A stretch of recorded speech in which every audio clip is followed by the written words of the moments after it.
gave you a smile whenever you offered help. She leaned on you when life felt heavy. She called you too nice with a sigh.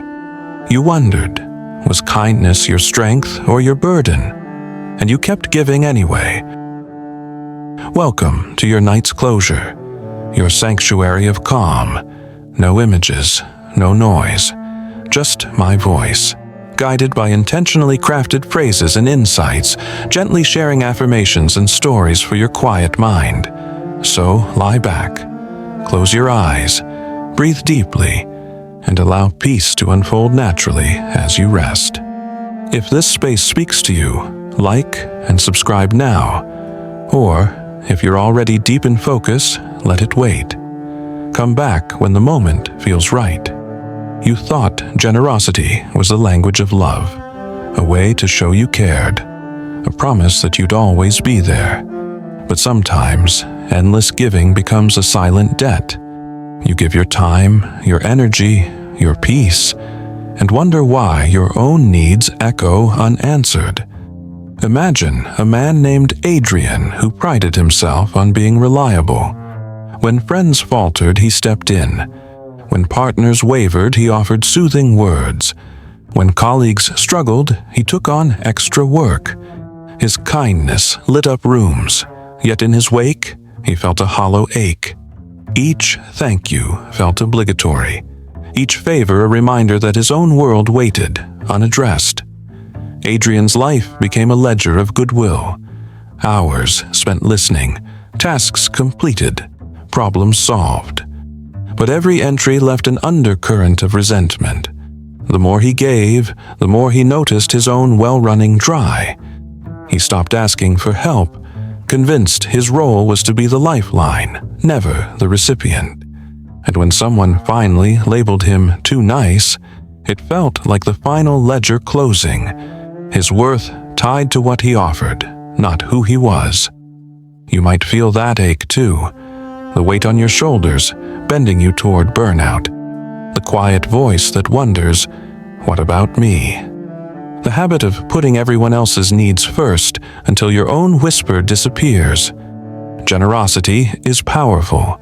It builds bridges, softens hearts, creates moments of profound connection. Yet without balance, it can become invisible labor. You give so consistently that your own boundaries blur. You learn to mask fatigue with a smile. You swallow frustration to maintain your reputation. You become expert at anticipating needs except your own. Pause and breathe. Notice how your chest feels as you reflect on your giving. Is there tension? Release it with this exhale.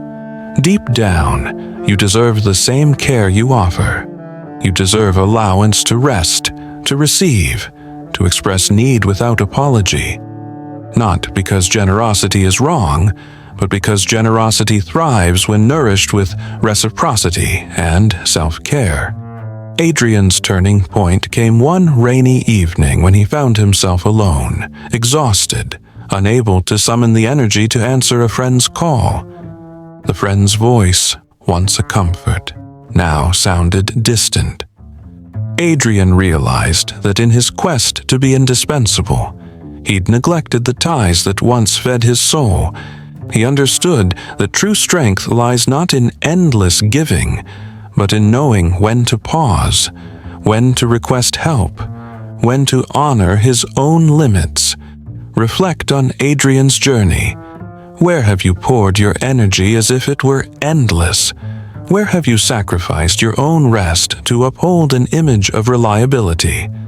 Notice any tightness in your hands or shoulders, the silent plea of your body to slow down. Affirm with me now. I honor my generosity and my need to receive. I am worthy of rest without guilt. I set boundaries that protect my peace. I give freely, but I also allow myself to be supported.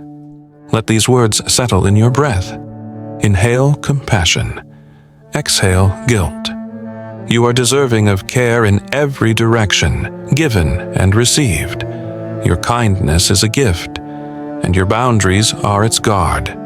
Rest here in this balance, as you prepare for deeper insights to come. In the days that followed, you may have noticed a shift in how people treated you, not out of malice, often out of habit. Your generosity became a silent invitation to lean harder, to ask more favors, to expect your help as a constant, not a gift. Adrian experienced this when his colleague Jenna faced a family emergency. He offered to cover her projects, stayed late to finish her reports, took her calls at odd hours. In her gratitude, she hugged him once, and then asked again and again. Each request felt small on its own until they piled up. Weekend meetings, late-night edits, unending check-ins. He told himself he didn't mind, that being useful was part of who he was. But each time he sacrificed his time, a quiet frustration knotted in his chest. He found himself rescheduling his own plans, canceling personal rituals that once grounded him, morning runs, reading before bed, calls with friends. His calendar reflected everyone else's needs, leaving blank spaces that filled with fatigue.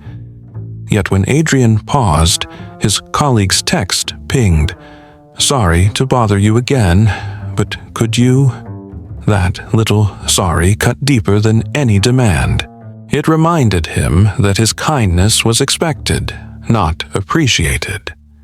After a week of relentless giving, Adrian felt a pang of resentment. He realized that his goodwill, once a source of pride, had become an unseen labor that fueled other people's lives while draining his own. He remembered a time when he volunteered at the shelter joyfully, feeling energized by connection. Now, each act of help felt heavy, a step further from his authentic self. You might recognize similar moments in your life. The friend who always needs a midnight call, the family member who expects unpaid favors, the partner who asks for emotional labor but evaporates when you need support. Kindness can be weaponized, not through cruelty, but through expectation. When you consistently give without pause, people begin to lean on you as though your care were limitless. Pause here. Breathe with me. Notice how generosity can blur into obligation. Notice the tension of always answering the call. Adrian's moment of clarity came when a close friend, Mark, asked him yet again to troubleshoot a crisis he hadn't caused. Adrian's voice was calm but firm.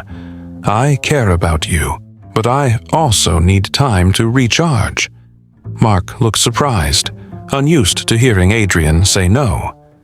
The silence that followed was thicker than any burden. Yet in that pause, something shifted. Mark realized Adrian's kindness was not a utility to exploit, but a gift to honor. That night, Adrian rediscovered the taste of self-care. He practiced saying no, not with guilt, but with respect for his own needs. He watched how Mark's respect for him deepened when boundaries were set. Kindness regained its warmth when it was not taken for granted. Reflect. When have you said yes out of fear, habit, or obligation, rather than genuine desire? When did your giving come at the expense of your own well-being? Where might a simple "I'm unable right now" open the door to healthier connection? Affirm now, "I give from abundance, not obligation. My time and energy are precious. I honor my needs as much as others." Let these truths sink in as you breathe. Inhale renewal. Exhale resentment. Your generosity is a gift, one that grows stronger when protected by clear, compassionate boundaries. You've given until you felt empty. You've stretched yourself thin to keep others afloat. Now it's time to draw the line. Reclaim your balance and let generosity flow both ways. Finding balance isn't about stopping kindness. It's about tuning it, like adjusting a volume knob so your own needs don't get drowned out. You deserve to feel generosity in your heart, not burden in your bones. Adrian discovered this on a quiet Sunday morning. He woke with a to-do list dictated by everyone else. Messages to return, errands to run for a neighbor, a favor promised to a friend. His own plans, coffee on the porch, a walk in the park, slipped further away. He paused. He pictured the list as heavy stones in his backpack. If he kept carrying them, he'd never move forward. So he called his friend Jenna and said, "I can't take on more right now. I need time to recharge." Her surprise was immediate. She'd never heard a refusal from him before. After a moment, she said, "I understand." In that small exchange, Adrian felt a pulse of relief, the real kind that sparkles beneath exhaustion. He realized that clear boundaries aren't walls against giving. They're frames that hold your generosity in view so it doesn't spill over until it's gone. Notice how your chest expands when you honor your limits. Feel how calm returns when you speak your truth. Boundaries are acts of self-care, not selfishness. They say, "I matter too. I matter always." Building balance takes practice. Start with one daily check-in. Ask yourself, what do I need right now? Maybe it's a glass of water. Maybe it's 5 minutes of stillness. Maybe it's a gentle no to someone else's request. Each no practiced softly. Each yes chosen deliberately teaches your mind that your well-being is essential. Adrian created a simple ritual. Every evening, he lit a candle, sat quietly with a journal, and wrote 3 things he did for himself that day. No matter how small, a morning stretch, a healthy meal, an honest conversation. Each entry reminded him that self-care isn't extra. It's the soil where lasting kindness takes root. Pause and breathe. Imagine your own candlelight ritual. What 3 acts of care could you honor today? Feel the warmth of those choices spreading through your body. True generosity is balanced giving. It flows from a full heart, not an empty tank. When you care for yourself first, you care more effectively for others.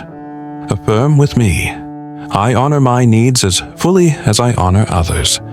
My boundaries keep my kindness alive. I give freely, knowing I am worthy of care.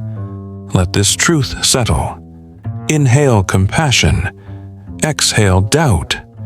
You stand in balance now, giver and receiver kind and cared for, whole in both directions.